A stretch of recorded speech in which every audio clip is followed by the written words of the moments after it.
All right, you ready?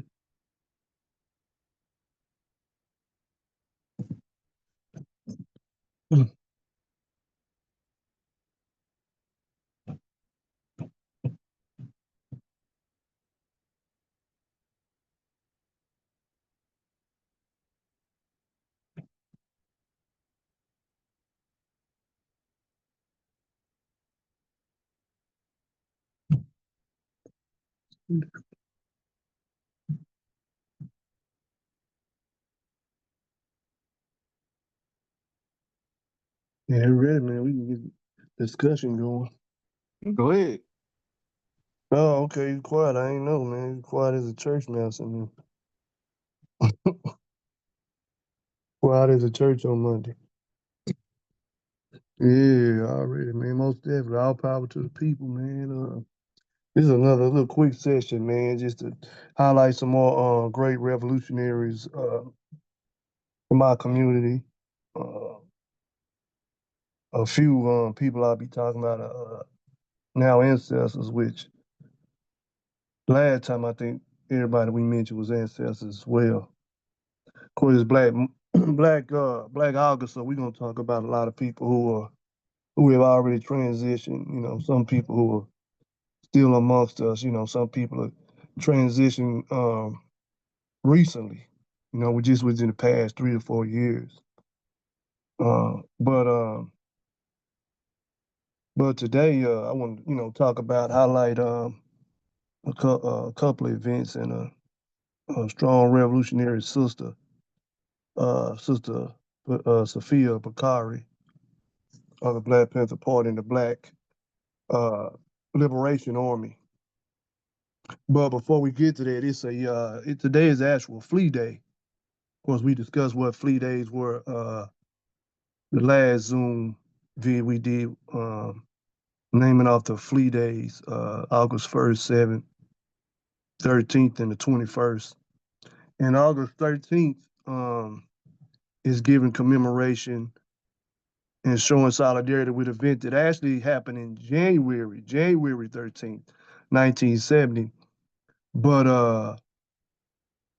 because of the person involved is one of the Black August martyrs, that helped build a culture and a revolutionary foundation in the prison movement.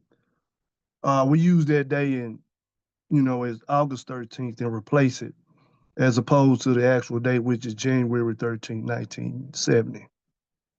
And that's the day that W.L Nolan and Cleveland Edwards were shot down on the prison yard after a confrontation with other groups such as the white supremacist groups and things of that nature.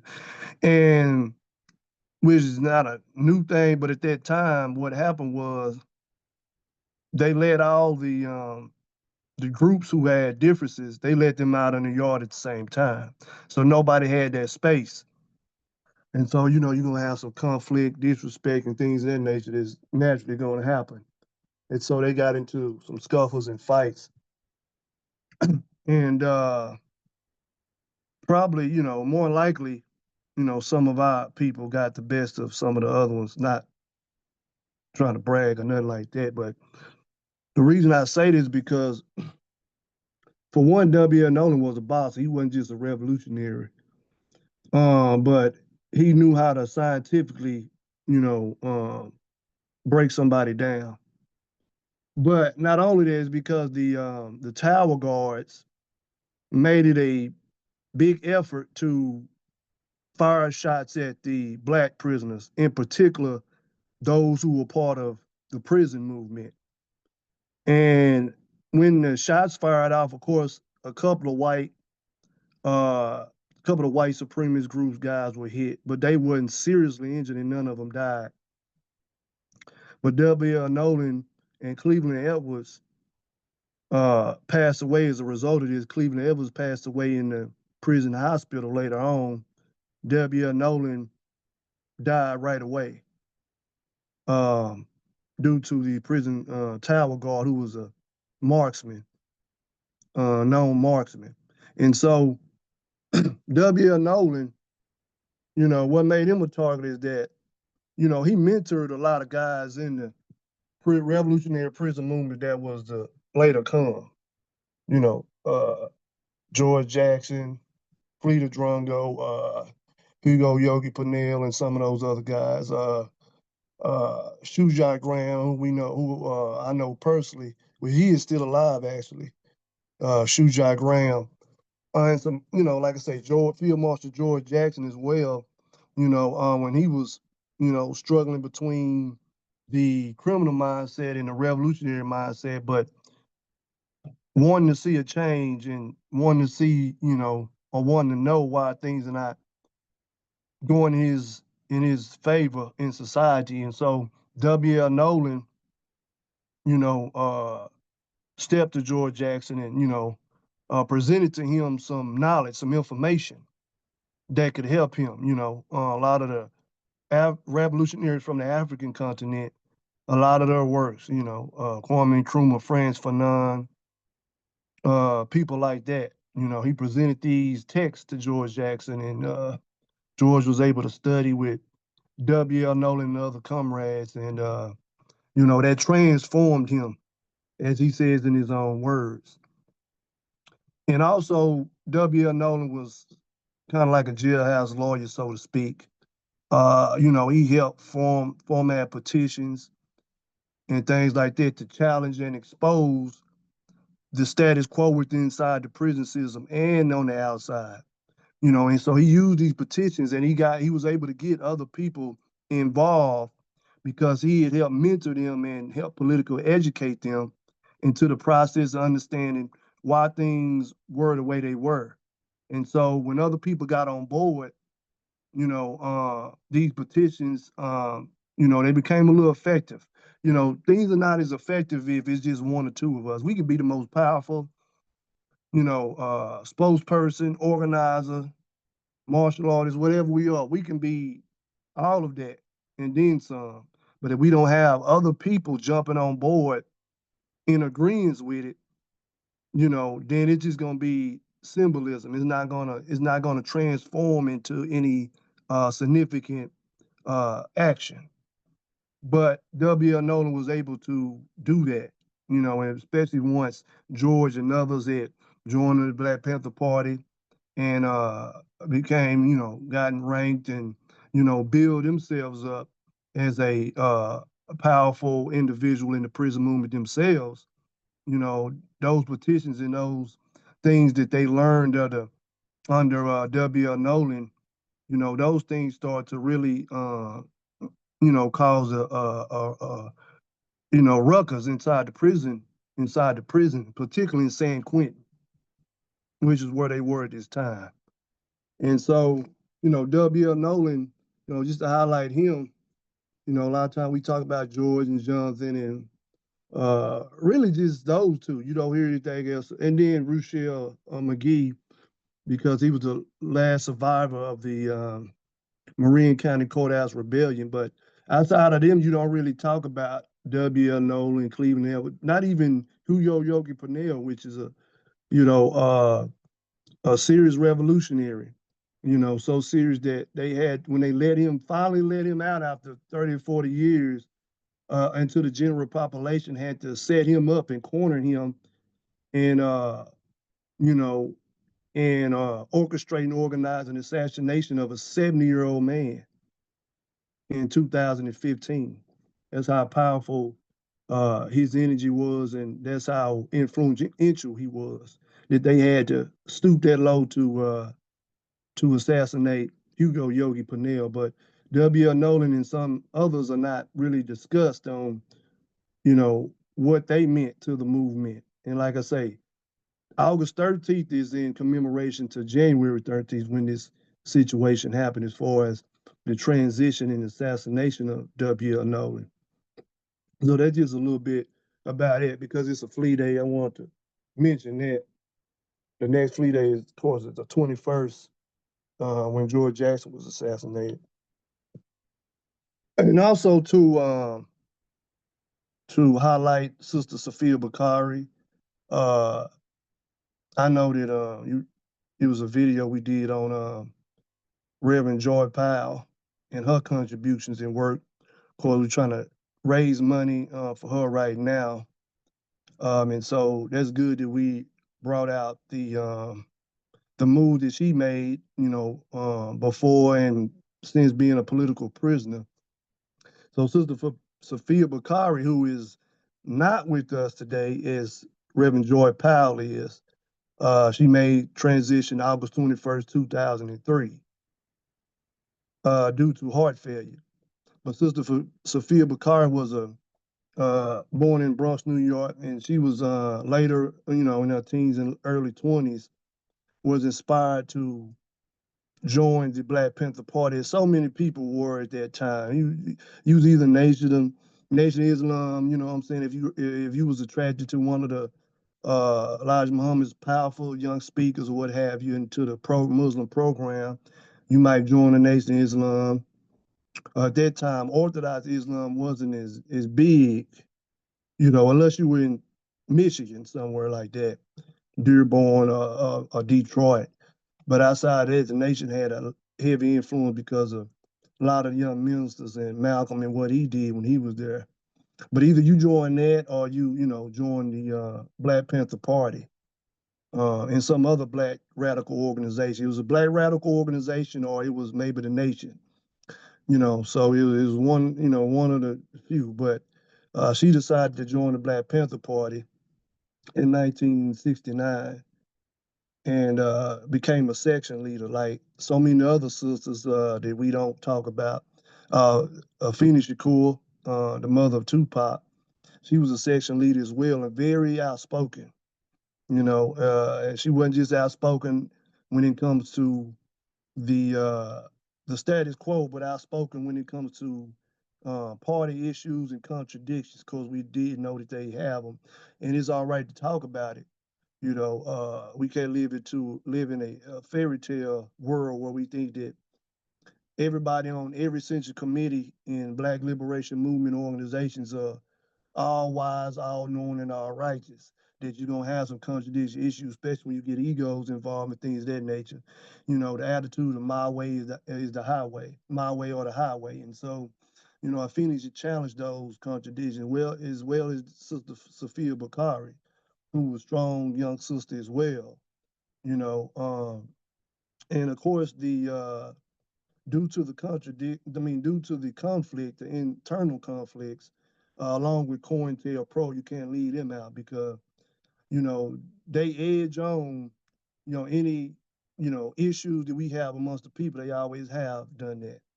Going back to even on the African continent, hundreds of years ago, all the way up into now. In fact, one elder had mentioned one time, one elder we know used to say, the white man don't divide and conquer, he conquer the divided. So it's not that he's going in and he's breaking you apart. He's able to come in and be an opportunist because you have an internal conflict that hadn't been resolved yet. And so, due to these internal conflicts within the Black Panther Party, of course, uh, the most popular conflict being the split of the Eldridge Cleaver method or way of doing things, which is aggressive, brash, and upfront. And Huey P. Newton, which was a little bit more reserved when it come to the style of organizing. And so, when they had their beefs or whatever, that caused a split. But it was other issues as well. It wasn't just that, because it wasn't like the members of the party sat down and said, "Who you rocking with?" "Man, I'm rocking with Elvis, man. He cool." "Who you rocking with?" "Man, I'm rocking with Huey. He the founder." It wasn't necessarily just like that. You know what I'm saying? You have other, issues. Like I say, sometimes our leadership can be my way or the highway with their approach, as opposed to sticking with the revolutionary principles.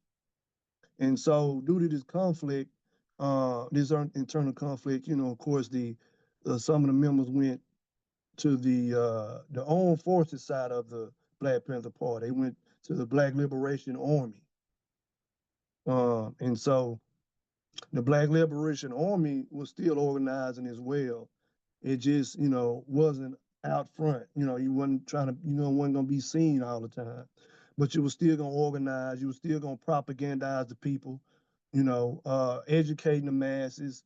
You know, being a little bit aggressive as far as armed struggle, but but as far as, doing a whole bunch of speeches and all that, that didn't necessarily happen all the time. It was more of just organizing, staying low key, being effective, getting the funds needed for the programs, and getting support for those who may have been captured and put behind the walls. And so the Black Liberation Army served in that way. And so Sufiya Bukhari and others decided to move towards the Black Liberation Army. And so uh, about maybe about what was it? Maybe about couple years of her being in the Black Liberation Army, uh, she was involved in an incident in Norfolk, Virginia, her and a few other comrades. One of them being Masai Hosi, who just transitioned last year. Yafeo met him. I introduced Yafeo to Masai when we was in Atlanta in 2023. I introduced you to Masai Hosi, and of course, he was a member of the Black Liberation Army as well, and a former Minister of Information of the Republic of New Africa. And of course, he was with Sufiya Bukhari during this time, and when they were, going out to, just take care of the business for the comrades. But a inside informant had alerted somebody who was a owner of a store that they were going to retrieve some stuff, and this owner of the store, because of how he was alerted about them, which they wasn't coming to do him any harm, but the informant was setting up a situation where the state can intervene and they can become prisoners of war. And so when Masai and the other comrade and Sufiya Bukhari got to the store, immediately it was an antagonistic situation and gunfire. Guns were blazing, and Masai, another comrade, was hit. Well, the other comrade passed away. He died, and Masai and Sufiya Bukhari survived. But later on, due to this incident and some other federal intel, they both faced 40 years. Sufiya Bukhari didn't do her whole 40 years because of some lawsuits and things like that. She was able to file against the state for abuses and neglect in the women's prison. And so she was released in 1983. But she was facing 40 years. But even while she was in prison, as so many of us do, we still organized. As we talked about last week, and we always talk about that with prisons, their main thing is to keep you off the streets, keep you where you can organize the masses, keep you where you can, where you can inspire the people in the community to think differently, to raise your level of consciousness, and to get involved in the process. So that's what prisons do. Prisons are not just made for people who rob, steal, kill, you know, uh, uh, uh, you know, do some blue collar crimes or white collar crime. It's not just for that. In prison is to isolate revolutionary elements. And so when you're in the prison, that's their thing, is they're keeping you away from people. Even some your family might not be is, so quick to, to visit you or communicate with you as much. They kind of forget about you. In some cases, that's not the case. Some people have a strong family base, and their family is constantly communicating with them all the time. But the state job is to keep you isolated from friends, family, community, whoever. Uh, Whether it's a women prison or men prison. A lot of time we talk about what happened in the men prison, and we so quick to talk about the brothers in the prison who are doing, who are trying to expose contradictions and wrongdoings in the injustice department in the prisons. But the women, same thing. They face different challenges, and sometimes even more brutal challenges in a women prison than the men do. You see, and so Sufiya Bukhari, her job was to, continue to uh, expose those contradictions and to assist other women in the prisons with whatever they needed. whether, they needed representation for their case. She was a sister that they can lean on to get that done.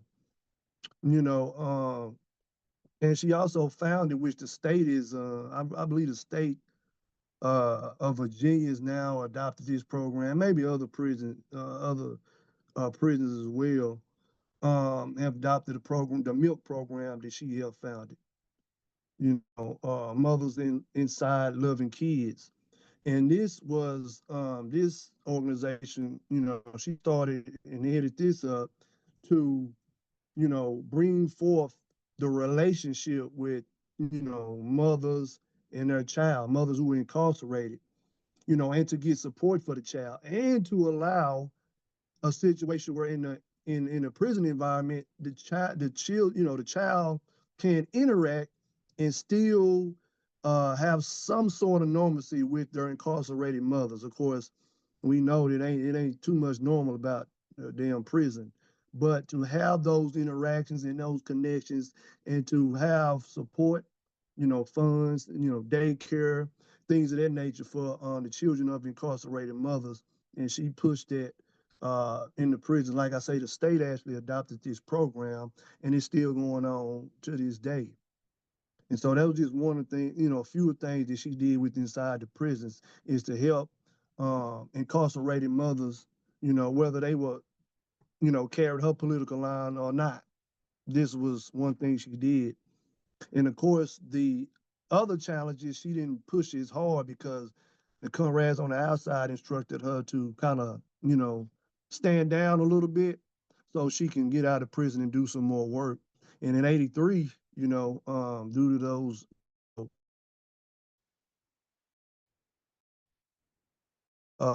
lawsuits and stuff like, she actually won that, and that enabled her to get out of prison in 1983. And so, after that happened, she, continued with, the revolutionary movement and struggle. We mentioned last time that she started, started the Jericho movement with Comrade Jalil Muta King, exposing, and informing international community that the United States did have political prisoners and prisoners of war. She was a prisoner of war herself. Of course, as I mentioned earlier about the incident in Norfolk, Virginia. So she was a prisoner of war herself. So she knew that this was the case, and so also, was found in the Jericho movement, she founded the Free Mumia Abu Jamal campaign, coalition. She was one of the first one to step out and, push for the freedom of Mumia Abu Jamal, who was age 16, was the Minister of Information for the Philadelphia chapter of the Black Panther Party. You're talking about a young, a very intelligent young man. You know, they have the prison radio talk that Mumia has been doing all throughout the years, and he sounds very profound when you listen to him. Like, man, he's very sharp. But he been like this. It ain't just he became an old man and now he's sharp. He can be on the radio talking about the contradictions of capitalist society, things of that nature. He was sharp when he was a young man. Otherwise he wouldn't have been in that position at a young age. But he been like that. You know what I'm saying? A great journalist and voice for the revolution. And so she decided to stand with Mumia and put his case out front before the world along with others. And also, before she passed, she was at one point the vice president of the provisional government Republic of New Africa, which was kind of popular in the Republic of New Africa. Of course, we know that Queen Mother Moore, played a big role in the founding of Republic of New Africa, and Dr. Betty Shabazz. A lot of people know her as the wife of Malcolm X, but Dr. Betty Shabazz was more than that. And so she was once the vice president of the Republic of New Africa as well. When they first founded the Republic of New Africa, they brought, Dr. Betty Shabazz to the table, and she was with it. And so Sufiya Bukhari held that same role before she passed in August 21st, 2003. So that's just a little bit about, heroes and sheroes who made their contribution, during this month of August. So, anybody got anything?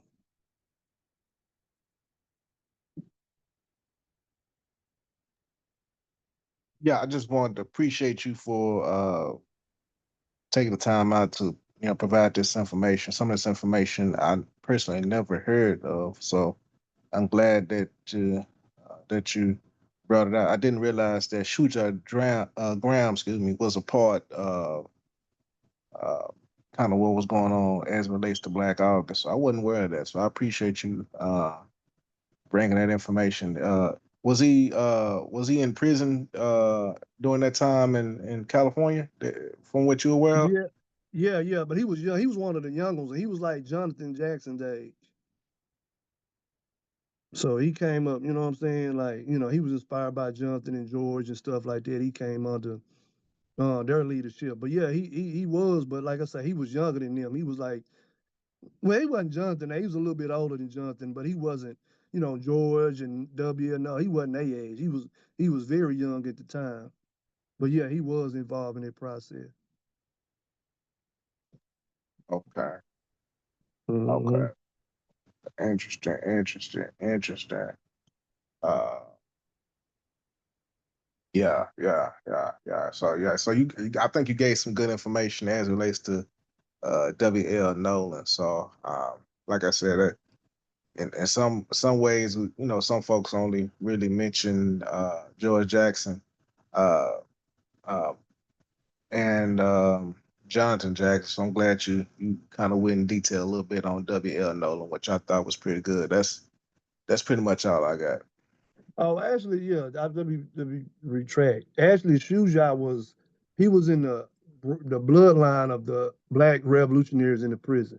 Actually, at that exact time, he wasn't there then. Let me correct that. But he was there later on. But he was around the people uh who was in the formation. In other words, who was in the black revolutionary, black guerrillas, prison movement. He was in their unit and they grew. But it was later on. I forgot to say it. Now it wasn't exactly at that time of W.L. Nolan and all them, but it was a little bit later. But he was in the bloodline of that though. Those who were actually a part of that was taught by George and W. and all them. They taught him. But he was there, but not exactly like I said, not exactly at that time, but like right after he was in the. I believe he was part of that prison movement then. Gotcha. Gotcha. That's Hmm. cool. Yeah. Cool. Cool. Do you have any comment, Talisa? No.